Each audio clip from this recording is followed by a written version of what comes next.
Welcome to Ancestral Light number 3. Today we will look at 3 takeaways from the life and impact of President Barack Obama. I'm Dr. J. David Taylor. Let's get started.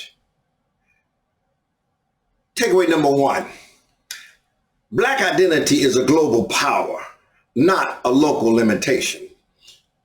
President Obama's life reminds us that blackness is not confined, it is connected.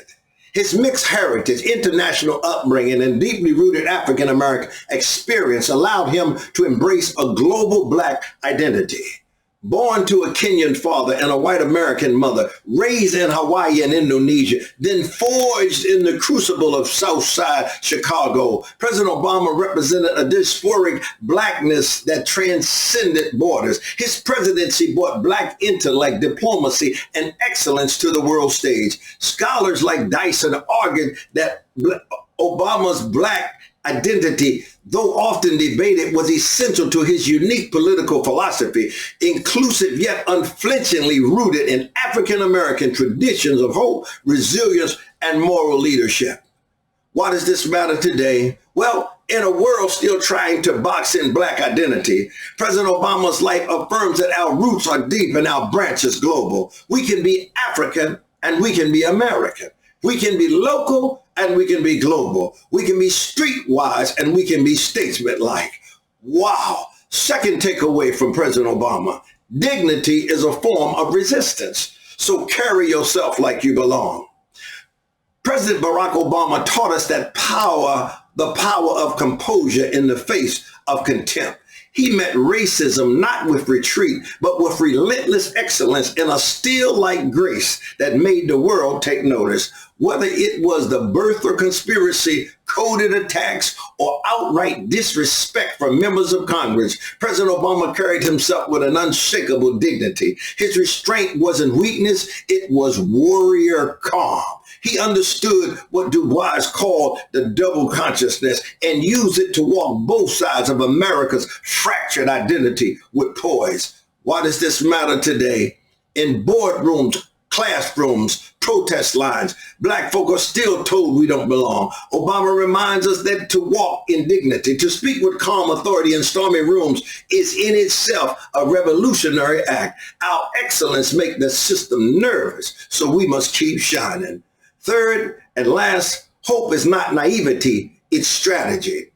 President Obama didn't just campaign on hope, he weaponized it. He turned a word into a movement into a presidency, and a presidency into a model of how vision, faith, and policy can coexist. His 2008 campaign harnessed black faith traditions, civil rights legacies, and grassroots energy. Yes, we can wasn't blind optimism. It was rooted in the prophetic black tradition of believing in freedom against all odds.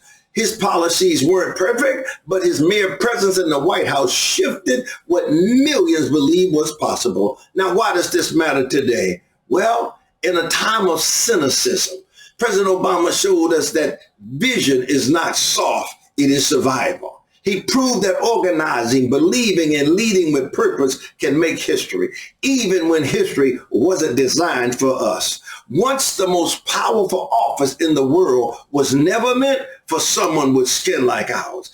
Then came President Barack Obama. They said his name was too foreign, his skin too dark, his hope too naive. But President Obama didn't ask for permission. He made history answer to him. See, this speech is not about politics. This is about possibilities. We live in a world that tries to teach us not to dream, where our kids are taught limits instead of legacy, where leadership is measured by power, not purpose. And in that world, President Obama rose not as a fluke, not as a mistake, but as evidence. Evidence that our story is still being written. Evidence that blackness is not baggage, it's brilliance. President Obama wasn't just the first black president. He was the first to lead a global superpower while holding the memory of plantation fields in his bloodline. He showed us that you can walk with kings and still remember your roots. He proved that composure is not cowardice, that hope is not foolish, and that no can be answered with watch me. He redefined what it means to win and to lead. So what does that mean to us? It means that we show up even when the room wasn't built for us. It means that we speak up even when they don't want to hear us. It means that we lead with vision, with grace, and with fire, even when the odds are long. Because President Obama's greatest gift wasn't just a presidency. It was a blueprint.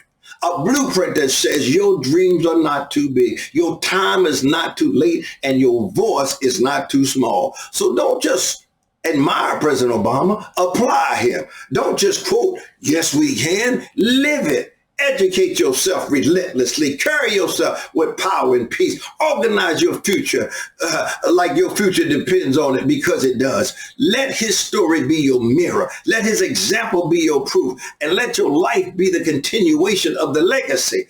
Yes, we still can. And now we must. My time is up. I'm Dr. J. David Taylor. I will see you next time.